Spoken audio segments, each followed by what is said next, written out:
পরীক্ষা যত এগিয়ে আসে অনেক ছাত্রছাত্রীর মধ্যেই দুশ্চিন্তা আর চাপ বাড়তে শুরু করে। এই এক্সাম স্ট্রেস ঠিকভাবে সামলানো কিন্তু ভীষণ জরুরি, কিন্তু কিভাবে এক্সাম স্ট্রেস সামলানো যায় সেটা নিয়েই আজ আমরা কথা বলবো। নমস্কার, আমি মৌপ্রিয়া এবং আমাদের সঙ্গে এই মুহূর্তে রয়েছেন গৌরীদেবী হসপিটালসের সাইকিয়াট্রি ডিপার্টমেন্টের professor doctor Pratanu Saha. Sir, আপনাকে অনেক অনেক স্বাগত জানাই। নমস্কার, আমি ডাক্তার Pratanu Saha, psychiatry professor, Gauridevi institute of medical science and hospital, Durgapur. Sir, প্রথমেই জানতে চাইবো, পরীক্ষার আগে টেনশন হওয়াটা তো স্বাভাবিক, এটা সবার হয়, কিন্তু এই স্ট্রেসটা কখন একদম মানসিক একটা অবসাদে পরিণত হয়? পরীক্ষার আগে স্ট্রেস থেকে যেটা হয় যে কম বেশি স্ট্রেস, অ্যাংজাইটি আমাদের সবার হয় পরীক্ষার আগে। এবারে অল্প একটু অ্যাংজাইটি কিন্তু পরীক্ষার পারফরমেন্সের জন্য হেল্পফুল, আমাদের পারফরমেন্সটা ভালো করে। যদি একদমই অ্যাংজাইটি না থাকে তাহলে দেখা যায় তার পরীক্ষায় পারফরমেন্স ভালো হয় না, কারণ তার কনসেন্ট্রেশন সেরকমভাবে তৈরি হয় না, দিতে পারে না, এবং তার প্রিপারেশন ভালো হয় না। কিন্তু মডারেট অ্যাংজাইটি হলে পারফরমেন্স ভালো হয়। কিন্তু যদি খুব বেশি অ্যাংজাইটি হয়, পারফরমেন্স নিয়ে খুব বেশি টেনশন করে, তখন কি হয়, সেই পারফরমেন্সটা খারাপ হয়। এটা একটা কার্ভ আছে। কার্ভটা হচ্ছে যে ইনিশিয়ালি অল্প স্ট্রেস, অল্প অ্যাংজাইটি, পারফরমেন্স অল্প, তারপরে আরেকটু অ্যাংজাইটি বাড়লো, পারফরমেন্স বেশ ভালো, তারপরে আরও অ্যাংজাইটি বাড়লো পরীক্ষা নিয়ে, তখন আবার পারফরমেন্স কমে গেল। সুতরাং আমাদের লক্ষ্য হচ্ছে যে মডারেট বা অল্প কিছু অ্যাংজাইটি থাকুক পরীক্ষা নিয়ে, একদম অ্যাংজাইটি ফ্রি থাকাটাও ভালো নয়।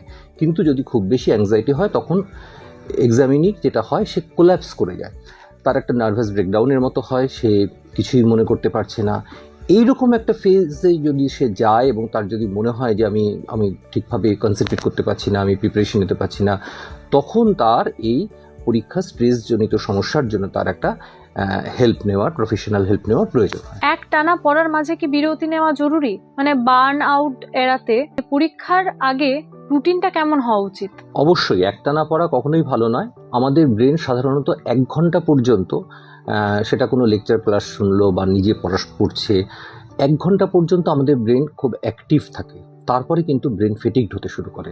সুতরাং আমরা যদি এইভাবে রুটিনটা করি যে আমি 1 ঘন্টা পড়লাম, তারপরে 10 মিনিট বিরতি নিলাম, সেই 10 মিনিট একদমই পড়া নিয়ে কিছু ভাববো না, আমি একটুখানি কারোর সঙ্গে একটু গল্প করলাম, একটু খোলা জায়গায় একটু হেঁটে আসলাম, একটু আকাশ দেখলাম, এতে দুটো সুবিধা। এক হচ্ছে যে ব্রেন একটু রিলিফ পাচ্ছে, প্লাস হচ্ছে পড়ার সময় কি হয়, আমাদের ব্রেন যেমন কাজ করে কন্টিনিউয়াসলি, তেমনি আমাদের চোখও কাজ করে। চোখ এই যে একটা কনসেন্ট্রেট করছে খুব একটা নিয়ার ভিশনে, তাতে কি হয়, আমাদের আইবলের যে মাসলগুলো আছে সেগুলো ফেটিগ হয়ে যায়, আমাদের আই স্ট্রেইন হয়, ড্রাই আই হয়, চোখ শুকিয়ে যায়। এবার অনেকেরই পড়তে পড়তে এরকম করে যে এরকম করে ব্যথা করছে, চোখের পেছনটা ব্যথা করছে, তার কারণ সে একটানা এই যে কাছের দৃষ্টিটা রাখছে, তার ফলে আইবলের মাসলগুলো ফেটিক হয়ে যাচ্ছে। সেই জন্য ওই ঘন্টাখানেক পড়ার পরে সে যদি একটুখানি খোলা জায়গায় গিয়ে দূরে আকাশের দিকে তাকায়, তাহলে কি হবে, আইয়ের মাসলগুলো রিল্যাক্সড হলো, প্লাস ব্রেনও একটুখানি ওই ফেটিকটাকে কাটিয়ে আবার সে পড়তে বসতে পারবে, আবার সে কনসেন্ট্রেট করতে পারবে। এখন দেখা যাচ্ছে ডিজিটাল ডিস্ট্রাকশন আর সোশ্যাল মিডিয়া অ্যাডিকশন, তো পরীক্ষার যখন প্রিপারেশন হয় তখন এই দুটোও থাকে একসাথে, মানে পড়তে পড়তে হঠাৎ করে ফোন দেখছি, আবার ফোন যখন মনে পড়ে যাচ্ছে তখন পাশে রেখে আবার পড়াশোনা শুরু করছি। তো এটা কি কোথাও না কোথাও আমাদের মানসিক একটা স্ট্রেস তৈরি করে? ডিজিটাল মিডিয়া বা সোশ্যাল মিডিয়াকে বাদ দিয়ে আজকের জীবন সম্ভব নয়। আমি সেটা অবশ্যই ব্যবহার করব, পরীক্ষার জন্য আমি একদম বন্ধ রাখবো না, কারণ বন্ধ রাখলে আমার মনে হবে যে আমি সবকিছু মিস করছি, সেটা একটা অন্য ধরনের ক্রাইসিস তৈরি হয়। আমি কি করব, আমি একটা রেশনিং করব, যে সারাদিনে আমি 15 মিনিট করে দুটো ফেজে আমি সোশ্যাল মিডিয়ায় যাব, কি হাফ অ্যান আওয়ার একটানা একবার দেখব, সেটা আমি ঠিক করে নেব, যে শেষের দিকে হোক, রাত্রে খাওয়া দাওয়ার পরে হোক, সারাদিনে কি হলো আমি আমার হোয়াটসঅ্যাপ আমি চেক করলাম, আমি আমার ফেসবুক, ইনস্টাগ্রাম চেক করলাম, কিন্তু এই টাইম লিমিটটা রাখা দরকার। শিক্ষার্থীরা পরীক্ষার আগে মনে করে কিছুদিন পর পড়ার পর মনে করে আমি সব ভুলে গেছি, আগে যেটা পড়েছি সব ভুলে গেছি, তো এটা কেন হয়? পরীক্ষার কয়েকদিন আগে বা পরীক্ষার আগের দিন এই অনুভূতিটা প্রায় সবারই কম বেশি হয়। অ্যাকচুয়ালি আমাদের মেমোরিটা না অ্যাসোসিয়েটেড মেমোরি থাকে, অর্থাৎ আমার কোনো একটা ঘটনায় একটা জিনিস মনে পড়লে সেই ঘটনার সঙ্গে আর যা যা জিনিস ছিল সেগুলো আস্তে আস্তে মনে পড়ে। ঠিক আছে, যেমন আমি যে এই ঘরে আছি, এই ঘরের স্মৃতিটা যখন আমার মনে পড়বে, এই ঘরে যে জিনিসগুলো আছে পরপর সব মনে পড়বে, কিন্তু একবারে সব মনে পড়বে না। এমনি পরীক্ষার্থীরা আসলে আশা করে যে সে যেই মুহূর্তে সে কোনো জিনিস একটা ভাবছে তার পুরোটা সে কেন রিক্যাপিচুলেট করতে পারছে না। সেটা হয় না, কারোরই হয় না। সে প্রথমে একটা জিনিস মনে করবে, একটা জিনিস লিখতে শুরু করবে, আস্তে আস্তে সুতোর মতো মেমোরিটা আসবে, একটার পর একটা আসবে, এসে যাবে। কিন্তু তাকে তার জন্য কনসেন্ট্রেট করতে হবে। যে বিষয়টা সে মনে করার চেষ্টা করছে, যে বিষয়টা নিয়ে সে উত্তরটা লিখছে, সেই বিষয়টা মনে করলেই একটার পেছনে একটা ঠিক চলে আসবে। আমাদের স্মৃতিটা ওরকমই। এই জিনিসটা আরও একটা জায়গায় হয়, সেটা হচ্ছে এক্সাম হলে বসে সবকিছু ভুলে গেছে বা প্যানিক করে গেছে, কিছু মনে পড়ছে না, সেই মুহূর্তের জন্য কি কোনো ব্রিথিং এক্সারসাইজ বা কিছু রয়েছে?